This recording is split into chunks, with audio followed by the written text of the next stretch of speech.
Hi, this is Mike.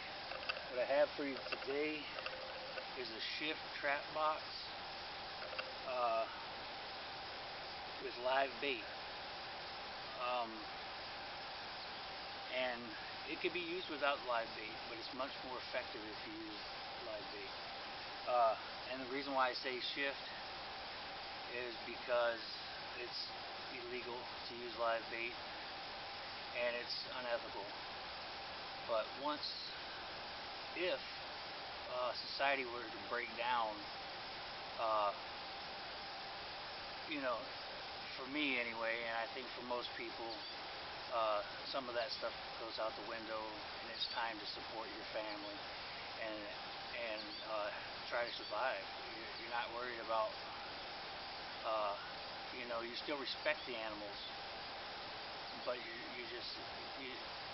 have to take care of yourself in this situation. Okay. What I have here is a normal trap box. It's 15 by 6 by 6. Has a opening, put edges on here. The reason why I put this opening in here is so the traps that I put inside to catch my animal don't have to be tied down.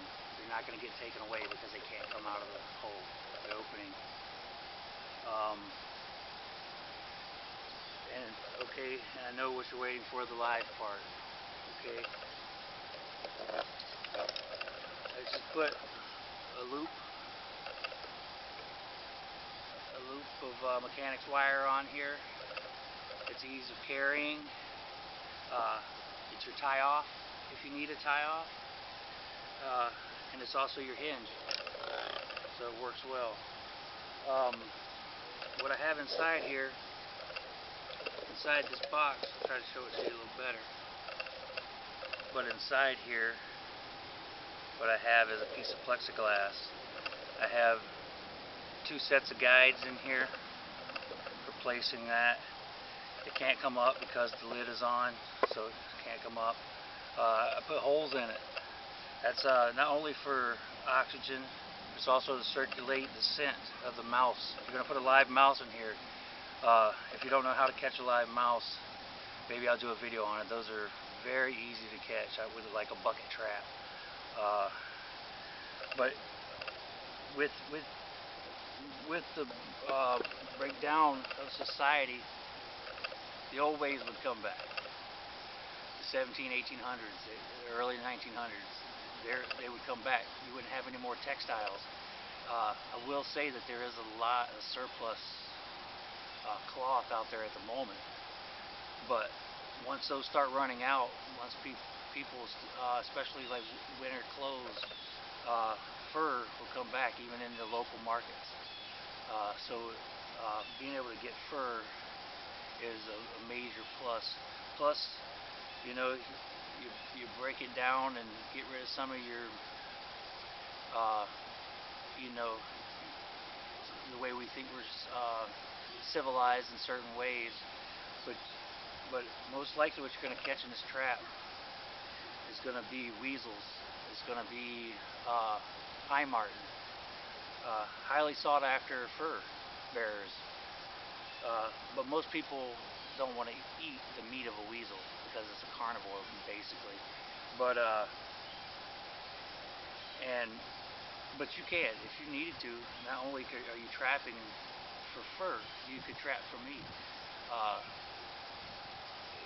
You get hungry enough, all your little inhibitions are going to be gone, and you can eat what you got to eat. Meat is meat. I think the Donner Party showed us that. Not condoning that. But basically, in here you have this piece of plexiglass. I drilled some holes in here. Also in the sides, I drilled some air holes and circulation of the mouse stink, the mouse essence, if you will.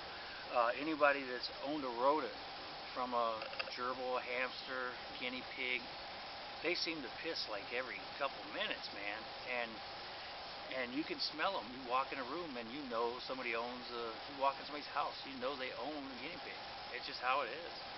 So, and animals smell so much better than us that a live mouse living in here is gonna really be throwing it out there, and your fur bearer or is gonna come in here thinking this is a pretty large den for a mouse and it's an easy meal. And obviously we hope the trap takes care of that. But I'm kind of rambling here. And another thing, I know you're probably thinking, well, if it's the shift, am I going to have a drill? Am I going to have lumber and all these things and mechanics wire and screws to make this? Possibly not. But if you're scavenging good enough, you might, because there's going to be a ton of surplus materials out there. But it's better to be proactive. If you believe in the shift, if you believe that it could happen at all, you should be planning for it. You should be prepping, those kind of things. Well, this is a part of prepping. You're thinking about future bartering. So what you do is you make them now and just sit them over in the corner. But actually, if you're a trapper, you can use it anyway. You just take this piece out and you have yourself a trap box. And that's what I've done. As you can see, this has been thoroughly used. But basically what you would do is you place this in here. You put a little bedding in there, grass, whatever, a little bedding. Best thing to do probably is just throw an apple in there. The mouse is going to get its water and its food at the same time. You don't have to put a little water dish in there. Just throw an apple in there. And pretty soon there'll be fecal matter and everything and piss, and pretty soon it's just going to just throw out, hey, I'm in here. I'm in here. So that's basically going to be just about it. The type of traps, actually it's over there. I'll be right back.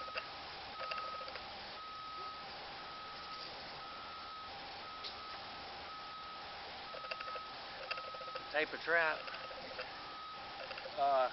that works well in this is going to be a rat trap. This will take out a marten. This will take out a weasel. Another thing you seem to catch in these things is squirrels and flying squirrels. I don't know why. I'm not quite sure. I don't think they're, I don't think they're carnivorous or anything like that. But I'm not sure. Maybe they come and just check it out. But you can get a lot of squirrels that way, and people don't mind eating squirrels, so you don't have any incidental catches. You can use it all. But that fits right in here, and once it's trapped, it's not going anywhere. If you have fears of that happening, though, you could just place a screw to the side, on the inside, and once you're done, I don't know if anybody uses the rat traps I've made, but with this string, you can not only ease of setting it and not worrying about ever snapping your fingers, but you can also use it to tie off. Also, you can use a number 1 long spring. Fits in here rather well. However you want to put it in. Fits in there rather well. And you'll find it'll catch the marten by the feet, obviously, foothold, but it's kind of a body grip when it comes to the weasel. And I will say you have to set it the weasel only weighs a couple ounces. You got to set it very tender, and you can do that. One other option that you have to this trap that I might actually incorporate next time is to make it, instead of 6x6, make it 7x7. And if you do that, you can actually put a 110, 120 conibear in here, and right in the front. opening here. So lastly, the couple things I put on here are on the lid. I put this on here just to make sure the back didn't come up, because this can't allow it to move up another inch or so. Your mouse could get out. I don't see it pushing it up with its strength, but anything could happen. Maybe then an animal could try to come in the back. So if you put that down nice and tight, it won't go anywhere. And then I just put a couple screws in the sides, and then a screw in the top, and some more mechanics wire, and you just wrap it around, and it's not going anywhere. It's not going to open up. No animal's going to take care of that. And then I made the front probably 17 and a half inches. Ease of lifting. You don't want to have to dig in there. Just nice and ease of lifting. But that's pretty much it. You know, one last thing. If you believe in the shift, you should probably be proactive in getting tools and things that you can use, like hand saws, a hand drill, and bits. Then you could take care of this problem. So that's pretty much it. Thank you for your time.